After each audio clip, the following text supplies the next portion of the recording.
paraphraser Molière, François Langlais, que diable allait-il faire dans cette galère? Pourquoi monter dans cette galère de la TVA sociale? Est-ce que vous avez des éléments d'explication? Il y a plusieurs éléments de réponse. D'abord, si vous voulez, depuis 5 ans, c'est un gouvernement qui multiplie les initiatives fiscales confuses et contradictoires. C'est une de plus. C'est-à-dire que pendant la campagne électorale, le grand bazar fiscal français continue. Sur la TVA, il faut quand même rappeler, sur les derniers mois, on a créé une super niche avec la diminution du taux sur les activités de restauration. Quelque part, on a augmenté le taux minimal, justement en le faisant passer de 5 à 7. Et quelques semaines plus tard, on parle de l'augmentation du taux normal. C'est-à-dire que c'est à n'y rien comprendre. Ce qui est saisissant là-dedans, si vous voulez, c'est l'extraordinaire impréparation quand même du gouvernement. Ça a été visiblement décidé sur un coin de table au plus haut niveau de l'État, pour des raisons politiques. Jérôme Sainte-Marie le disait sur l'antenne il y a quelques... Oui, mais incompréhensible si c'est politique, parce que nous, on a regardé les choses de très très près, parce que évidemment, nous, on a travaillé, et il se trouve que, notamment la métallurgie, je le dis beaucoup ce matin, l'UIMM a énormément travaillé sur ce dossier de la TVA sociale, avec des scénarios qui sont des scénarios précis.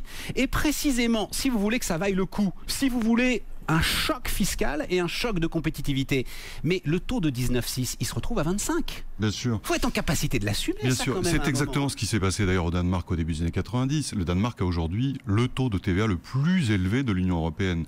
Tout d'ailleurs comme l'Europe du Nord, la Suède et la Norvège, c'est la même raison pour les mêmes raisons d'ailleurs. C'est-à-dire qu'ils financent aussi en partie leur protection sociale avec la consommation.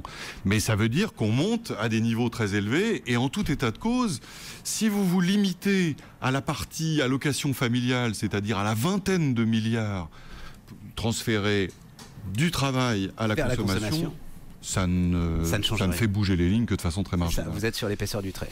Donc c'est là où le bénéfice politique peut sembler prévalent. Il y a une autre hypothèse, c'est que après tout le gouvernement se dit il est possible qu'on ait besoin de davantage de ressources budgétaires compte tenu de l'incertitude de la conjoncture et on pourra régler le curseur juste avant l'élection et affecter une partie des ressources de l'augmentation de la TVA au budget si c'est nécessaire de façon à tenir notre objectif de déficit prévu. Grande théorie de certains qui sont des adversaires, notamment le chef économiste de SCORE, qui était venu nous l'expliquer, adversaire de cette TVA sociale. C'est en gros, l'histoire fiscale nous montre que vous augmentez, oui, la TVA, mais que derrière la baisse des charges, vous pouvez l'attendre très très longtemps. C'est tout le problème de l'incitation. Voilà, c'est tout le problème. Mais en tout cas, c'est là où ce que vous disiez juste, c'est-à-dire que l'incitation, elle ne peut avoir un effet sur la réalité que si elle est très forte, brutale et très forte. Pour nous remettre, encore un chiffre de l'UIMM, pour nous remettre au niveau de l'Allemagne, le choc fiscal, nous dit l'UIMM, monterait à 70 milliards d'euros. Alors oui, on est sur des baisses de cotisations patronales et salariales qui peuvent être importantes, mais enfin le choc sur la TVA lui aussi est pour le coup vraiment important, puisque vous avez un taux aujourd'hui à 7 qui monterait à 12 et un taux à 19,6 qui monterait à 25. Il faut rappeler qu'un point de TVA, c'est environ une petite dizaine de milliards d'euros. Ouais. Donc si on veut 50 milliards, c'est 5 points. Il faut aller les chercher absolument.